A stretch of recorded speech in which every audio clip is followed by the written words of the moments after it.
like you got a possum tail on your butt.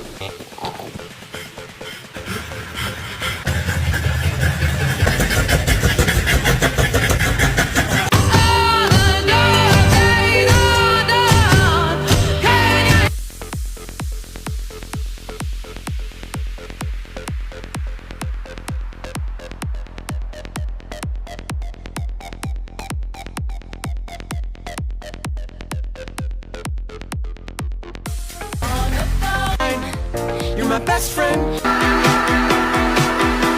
What?